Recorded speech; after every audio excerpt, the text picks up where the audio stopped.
आपको लेकर चलेंगे जहां पैरालंपिक खिलाड़ियों से पीएम मोदी संवाद कर रही हैं। क्या कुछ बात कर रही हैं, आपको सुनवाते हैं। क्योंकि बड़े मैच में उनको भी डिसीजन गलत दे दिया, जैसे तो थर्ड एम्पायर रहता है पूरा, उसके बाद ही बताया जाता है, पर मेरा डिसीजन बहुत जल्दी दे दिया था रोल करके। वो मेरी भी गलती रही, कुछ सेमीफाइनल में मैं दब गया, पर नेक्स्ट टाइम मैं सर आपसे वादा करता हूँ 2028 में। बहुत अच्छा कर रहे हो, बहुत अच्छा कर रहे हो, बहुत बधाई हो। Thank you sir, thank you so much. जय हिंद सर, मैं एक सोल्जर हूँ और मेरी वाइफ है सिमरन शर्मा और एक मेरे पास प्रीति है। मैं एथलेटिक का एक कोच हूँ, पैरा एथलेटिक का। तो मेरे दो एथलीट है, दोनों 100 और 200 मीटर करते हैं और फर्स्ट टाइम जो एथलेटिक में ट्रैक में मेडल आया है सर, मेरे ही एथलीट लेकर आए हैं अभी, और 3 मेडल आए हैं। हमारा काफ़ी वहाँ पे सीखने को मिला सर, जैसे कि वहाँ पे हमारा 100 मीटर में एक इवेंट में मतलब 2 मेडल आ गए, तो 2 मेडल एक ही रूम में 2 एथलीट हैं 100 मीटर के दोनों पहली बार खेलने जा रहे हैं, देश के लिए पहली बार मेडल जीतने के लिए जा रहे हैं ट्रैक में। तो जब 2 मेडल एक रूम में रखे हों और दूसरे खिलाड़ी का भी इवेंट भी नहीं हुआ हो, तो उस प्रेशर को मैं as a coach, as a husband, मैं कैसा फील कर रहा हूँ, मैं उसको समझ रहा हूँ। दूसरा एथलीट जो है उसका गेम भी नहीं हुआ और उसमें 2 मेडल रखे हैं, हाई प्रेशर है वो कि भाई मेरा तो मेडल भी नहीं आया, उसके 2 मेडल आ चुके हैं। तो उसको उससे बाहर निकालने के लिए बार बार उसको मुझे एंगेज करना पड़ रहा था, बहुत बिजी रखना पड़ रहा था पूरे दिन। तो वहाँ से बहुत कुछ सीखने को मिला। हम 100 मीटर में हार गए सर। अच्छा, वहाँ तो तुमने दिन निकाल दिए, अब घर में क्या होगा तेरा? है सिमरन? सर ये जितना अच्छा बन के दिखा रहा है इतना है नहीं। मैं जब हम यहाँ पे आए थे तो यहाँ से जाने से पहले बात हुई थी, एक्चुअली हम दोनों में ये बात होती थी कि ट्रैक को पहला मेडल कौन देगा। तो फिर जब इवेंट लिस्ट आई तो उसमें पता चला प्रीति का इवेंट पहले है, तो हम श्योर हो गए थे कि पहला मेडल तो यही देगी। तो जब हम यहाँ पे आए तो उससे पहले ये गज्जू मतलब ये कोच बोल रहे थे कि तुम्हें 1 महीने का रेस्ट दिया जाएगा। फिर उसके बाद जब अभी हम यहाँ पे आए, अभी हम सुबह ही बात चल रही थी, तो सुबह मेरे से बोल रहे थे कि एक वीक का रेस्ट मिलेगा और उससे ज़्यादा का नहीं मिलेगा। तो मैंने बोला क्यों नहीं मिलेगा, तो बोल रहे ब्रॉन्ज मेडल पे इतना ही मिलता है।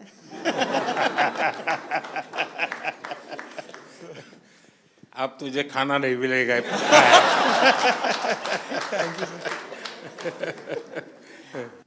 ये मेरा तीसरा पैरालंपिक था। मैं पिछले में भी आपसे मिला था, आपने मुझे बहुत मोटिवेट किया था, लेकिन शायद इस बार भी थोड़ी कसर रह गई। मैं रियो पैरालंपिक में भी चौथा था, टोक्यो में भी चौथा था, इस बार पेरिस में भी चौथा हो गया सर। तो ये 4 नंबर मेरे से कुछ ज़्यादा ही प्रेम में है, तो मैं इसी 4 नंबर को शायद मोटिवेशन में लेता हूँ। तो सोचता हूँ कि अगला मेरा चौथा पैरालंपिक होगा।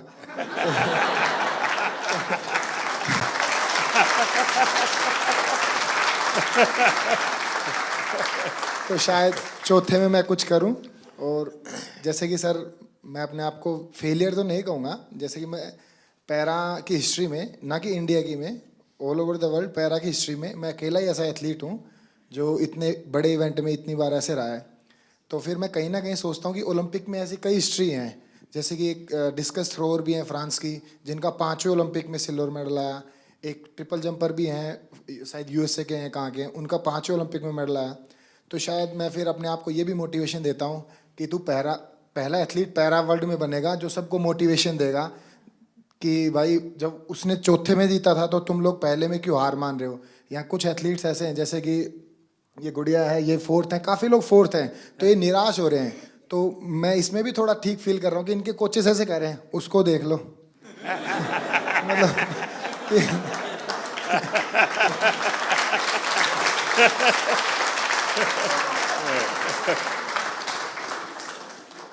देखिए, मैं समझता हूँ कि आपका ये जो जीवन की तरफ देखने का दृष्टिकोण है ना, वो शायद आपकी सबसे बड़ी ताकत है।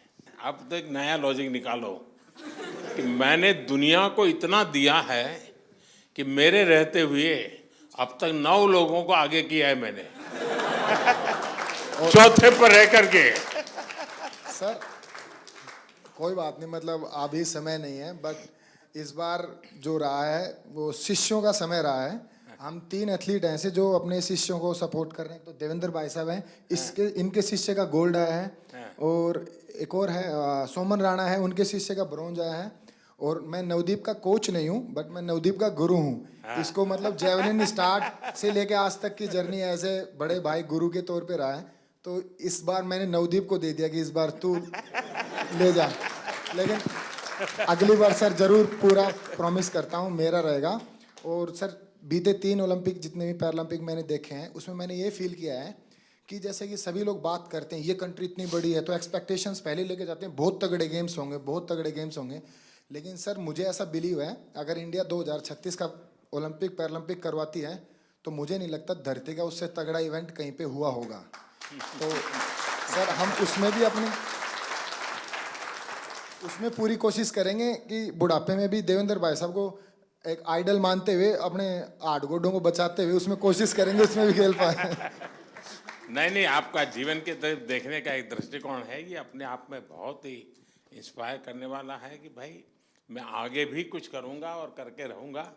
मैं आपको बधाई देता हूं। Thank you sir. नमस्कार जी। मैं मेंटल कोच हूँ राधिका सिंह, शूटिंग टीम के साथ। और आप कह रहे थे कि अपना हमारा एक्सपीरियंस शेयर करें। सबसे ज़्यादा ज़रूरी है एक ग्रुप की मोहब्बत एक दूसरे के लिए। तो शूटिंग टीम में कोई एक दूसरे से compete नहीं कर रहा है, सब अपने आप से compete कर रहे हैं, तो वो आगे बढ़ रहे हैं। और जितनी भी उनकी क्षमता है, जितनी भी उनकी तैयारी है, उसके आगे वो अपनी वीकनेस नहीं देते, स्ट्रेंथ नहीं देख रहे, वो अपनी स्पोर्ट के लिए मोहब्बत देख रहे हैं। तो ये बहुत बड़ी बात है कि हमारी टीम बहुत जुड़ी हुई रही। और ऑल्दो मैं एक ही इवेंट के लिए 2 बच्चों को तैयार कर रही थी, कोई कंपेटिटिवनेस नहीं था उनमें। तो ये बहुत बड़ी ताकत है कि हम आपस में मोहब्बत से आगे बढ़ें, और वो मोहब्बत स्पोर्ट में दिखती है। सर नहीं, आप ये मेंटल हेल्थ को करती हैं तो उसमें क्या क्या करती हैं? सर जो सबकॉन्शियस माइंड है 90% जो दिमाग होता है उसमें कोई कमज़ोरियां हैं तो उनको चेंज करना, और जो आपकी स्ट्रेंथ है उनको आगे लाना, अपनी पर्सनालिटी से जोड़ना और अपने आप को आगे लेके जाना। नहीं, कोई इन लोगों का योगा का संबंध, कोई मेडिटेशन का संबंध, सर ऐसे कोई स्पेसिफिक ट्रेनिंग वगैरह आप लोग ने योगा भी हैं, हमारे टीम में एक योगा भी कराते थे। तो रोज़ सुबह मेडिटेशन होती थी, रोज़ शाम को जो भी सीखते थे बच्चे वो रोज़ दोहराते थे, मतलब रोज़ मेंटल ट्रेनिंग करते थे अपनी। तो वो टाइम उनका रेंज पे प्रैक्टिस, उनका योगा से प्रैक्टिस, मतलब टीम में बहुत ऑर्डर रहा सर। तो दुनिया के बहुत देशों के स्टूडेंट्स खिलाड़ी होंगे जो योगा मेडिटेशन नहीं जानते होंगे जी। तो हमारे लोगों का क्वालिटी में क्या फ़र्क पड़ता है? जी बहुत फ़र्क पड़ता है, बिकॉज आप अपने अंदर के दिमाग को जब कंट्रोल ले आओ तो आप अपनी गेम को बहुत आगे लेके जा सकते हो। तो ये आपने भी बहुत बहुत अच्छा किया है कि योगा हमारे कंट्री में बहुत बढ़ाई है। और आई थिंक स्कूल्स में सर इसको आप सब्जेक्ट बनाएं, बिकॉज इसमें जो साइंस में जो शक्ति है वो किसी और चीज़ में नहीं। बधाई हो। Thank you sir. और कोई? हाँ, पहले तो बहुत बड़ी खुशी की बात कि कपिल ने ना ही पैरा जूडो में जबकि एबल जूडो में भी पहला भारत को मेडल दिया है। अब तक एबल या पैरा जूडो में कोई मेडल नहीं था। और कपिल के नाम एक और हिस्ट्री है कि visually impaired in any game का पहला मेडल भी कपिल ने इंडिया को दिया है। सो हम सब लोग को उसकी बधाई। हमारे जो जूडो के टॉप शॉट्स हैं वर्ल्ड के, उन सब लोगों ने पर्सनली पोडियम से उतर के आके हम लोग को कंग्रेचुलेट किया, बोले we didn't expect such a quick uprise in para judo, so hats off to you guys. And sir वो हम लोग अकेले नहीं कर सकते थे, साई OGQ ये फिनोमिनल सपोर्ट हम लोग को मिला है, and of course the government of India, I mean needless to say. तो sir thank you so much. And जितने और कोचेज़ हैं UK USA, जो हम लोग के अच्छे फ्रेंड्स हैं, कोरिया, वो सब लोग आए, बोले we knew you were going up ahead but we didn't realize it's gonna be so सून।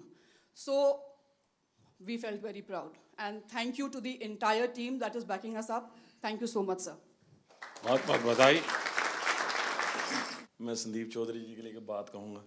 गिरते हैं शायद सवार ही मैदान जंग में, तिफल क्या जो घुटनों के बल चलते हैं। तो ये आपने सबको ये बताया जो घुड़सवार होता है वही गिर सकता है, बच्चे कभी नहीं गिरते। तो मेरा आपके लिए बहुत बड़ी और सर मैं हरविंदर के लिए बताऊंगा। शीतल, हरविंदर, मैं आर्चरी से हूँ।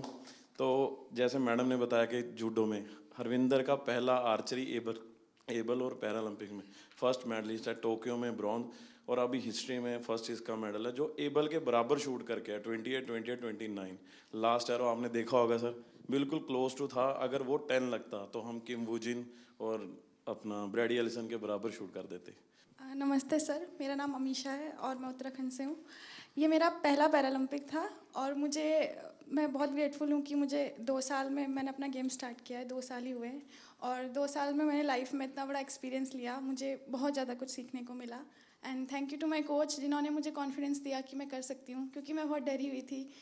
तो आपने कहा था कि वहाँ लोगों को ऑब्जर्व करना, उनसे आप लोग डरते होंगे। हाँ, पहले आप डर रही थी, अब लोग डरते होंगे। तो आपने कहा था कि लोगों को ऑब्जर्व वगैरह करना है, तो मैंने वो भी बहुत किया और बहुत कुछ सीखने को मिला है। परिवार में से क्या रिस्पॉन्स है अब? परिवार के, तुम्हारे फैमिली के लोग क्या कहते हैं? अब तो फैमिली बहुत खुश है और वो पहले से ही सपोर्ट करती थी, लेकिन अब और ज़्यादा सपोर्ट और ज़्यादा दे रहे हैं। नमस्ते सर, मेरा नाम सुमित अंतिल है और मैं back to back second gold medal है सर मेरा।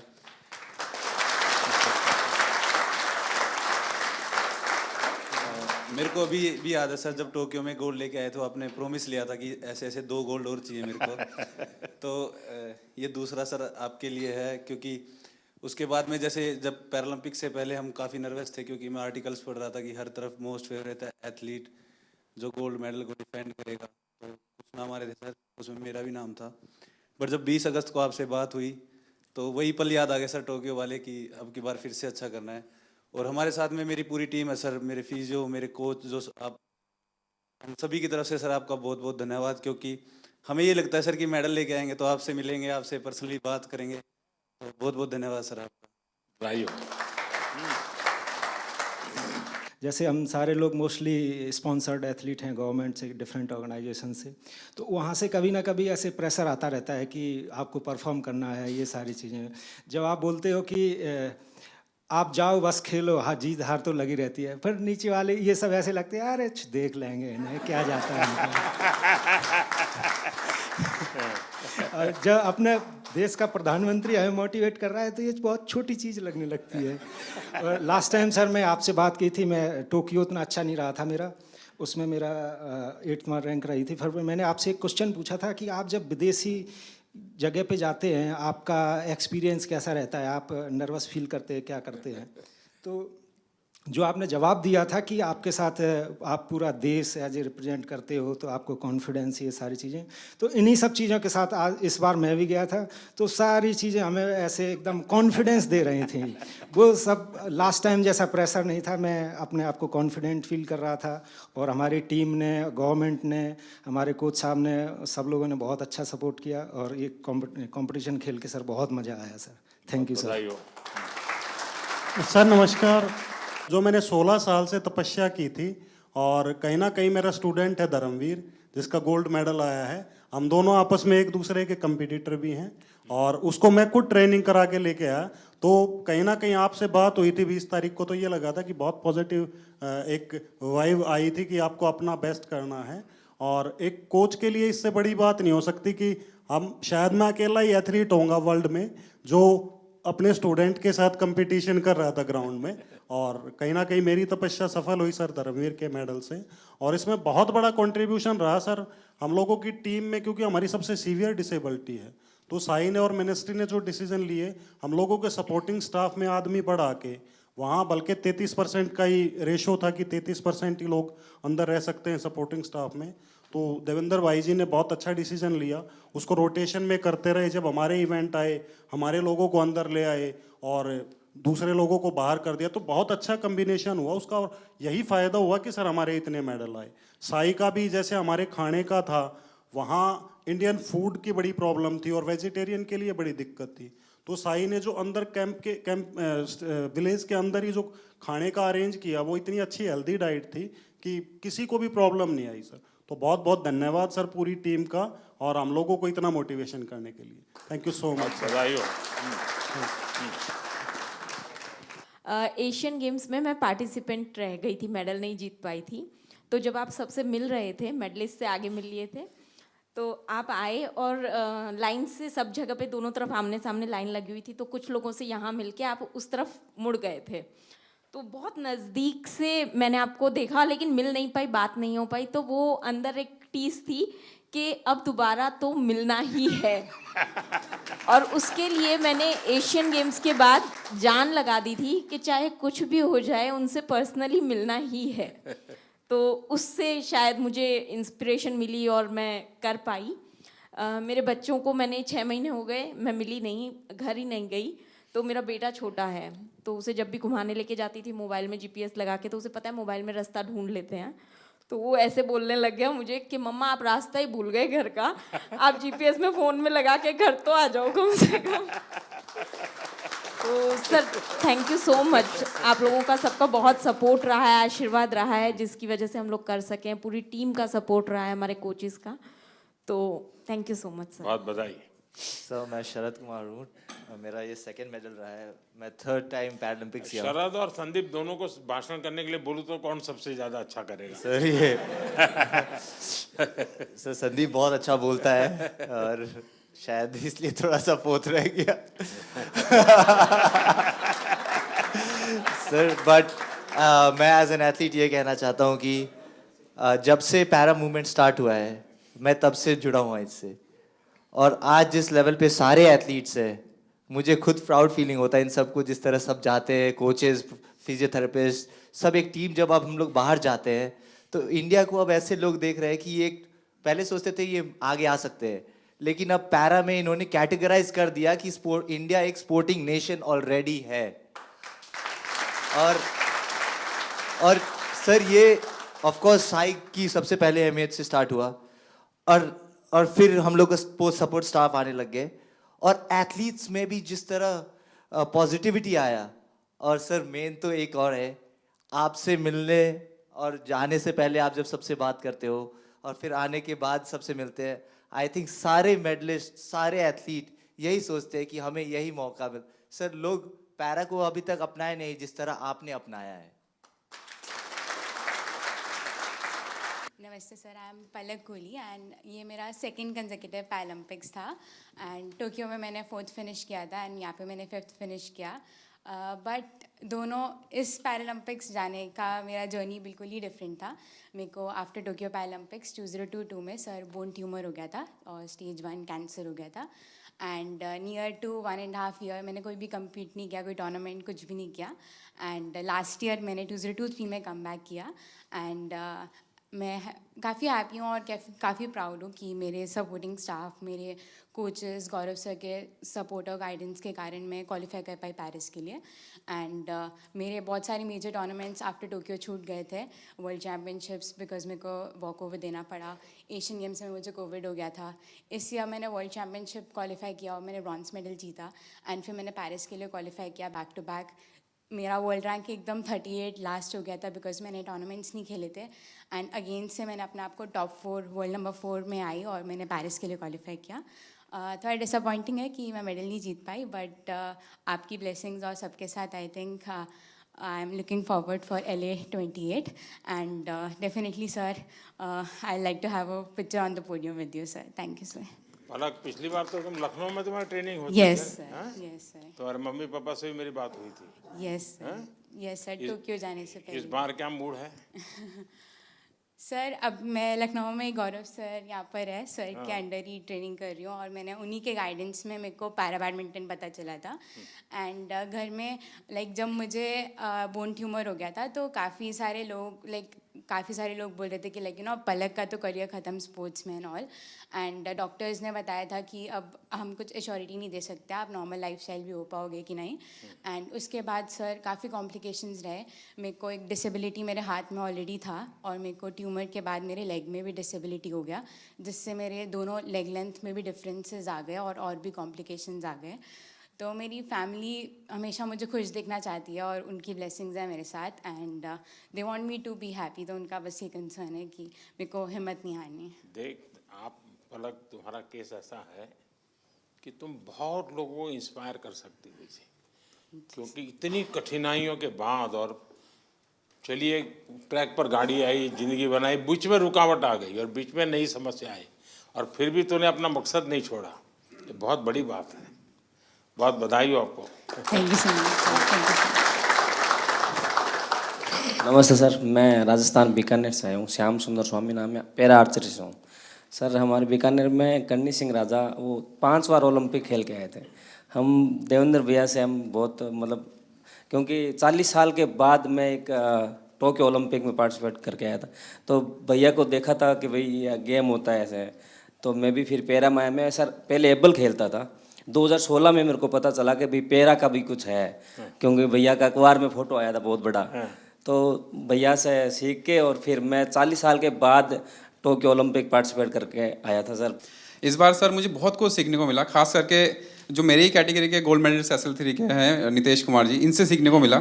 सर पूरे लाइफ में जिनसे वो जीते, एक बार भी उनसे मैच इससे पहले नहीं जीते थे, और उनकी वजह से, जबकि मैं उनको हरा चुका कि अगर वो कर सकते हैं तो मैं जरूर उनको दोबारा हरा सकता हूँ, और इवन पूरे वर्ल्ड में सबको हरा सकता हूँ। Thank you sir. मेरा नाम डॉक्टर सत्यपाल है और मैं पैरा एथलेटिक्स का कोच हूँ। शायद ही यहाँ पे कोई कोच होगा जो मेरे से पहले पैरा एथलीट को ट्रेनिंग करा रहा होगा। मैंने 2005-06 में पैरा एथलीट्स को ट्रेनिंग कराना शुरू किया। तो जब कैसे विचार आया आपको ये? सर मैं नेहरू स्टेडियम में ट्रेनिंग कराने जाता था, तो 1-2 एथलीट्स वहाँ पे जिनके लिम्ब डिफिशेंसी थी वो आते थे, तो मैंने उनको देखा, पढ़ा, फिर देवेंद्र जी के बारे में सुना कि उन्होंने 2004 एथेंस ओलंपिक में गोल्ड मेडल जीता था। तब मैंने इसके बारे में स्टडी किया और मैंने स्टार्ट किया थोड़ा थोड़ा करना। तो सभी कोचिस नेहरू स्टेडियम में मुझे बड़ी अजीब नज़रों से देखते थे कि मैं दीपा मलिक जी की चेयर को पुश करके जाता हूँ, किसी पैरा एथलीट को ट्रेनिंग करा कर न जाता हूँ, अंकुर धामा का हाथ पकड़ के उसको नेहरू स्टेडियम में घुमाता हूँ, तो सोचते थे कि मैं अपना टाइम ख़राब कर रहा हूँ। आज वही पैरा एथलीट्स, वही कोचेस जो मुझे क्रिटिसाइज करते थे, आज वो सब पैरा एथलीट्स को ट्रेनिंग कराना चाहते हैं। ये मेरे दिल से बोल रहा हूँ कि मैंने इस फील्ड में काम किया है, मैं बहुत खुश हूँ, और आने वाले टाइम में मैं आपसे प्रॉमिस करता हूँ ये 29 नहीं, मैं 50 के मेडल का यहाँ से प्रॉमिस करके जाता हूँ कि हम सब इतना काम करेंगे, हम 50 मेडल लेकर। Thank you sir. देखिए साथियों, ये बात सही है कि हर खेल में जो सपोर्ट स्टाफ होता है या कोचिंग करने वाले लोग होते हैं, बहुत मेहनत करनी पड़े हर क्षेत्र में, लेकिन दिव्यांगों के साथ काम करना, उनको सिखाने से पहले खुद को उस जिंदगी को जीने के लिए मन से तैयार करना पड़ता है, खुद को उस पोजीशन में रखना पड़ता है, कौन सी उसकी दिक्कतें हैं उसको खुद के जीवन में आत्मसात करना पड़ता है, तब जाके कह सकते, वरना मैं तो रूटीन में कह दूंगा यार दौड़ो, अरे वो कभी मैं नहीं दौड़ सकता, वो कोच समझ सकता है ये नहीं दौड़ सकता, उसके लिए तरीका ये होना चाहिए। और इसलिए मैं मानता हूँ कि जो पैरा एथलीट्स को जो ट्रेन करते हैं वो कोचिज एक्स्ट्रा ऑर्डिनरी होते हैं, उनके अंदर एक्स्ट्रा ऑर्डिनरी ताकत होती है जी, और इसको बहुत कम लोग समझ पाएंगे। मैं भली भांति समझता हूँ, और मैंने कई बार जब फ़ोन पे भी सबसे बात करने का मौका मिलता है तो मैं इस बात का जिक्र करता हूँ, क्योंकि जो सामान्य है उसको सिर्फ टेक्निक सिखानी होती है, इसको तो जीना भी सिखाना होता है जी।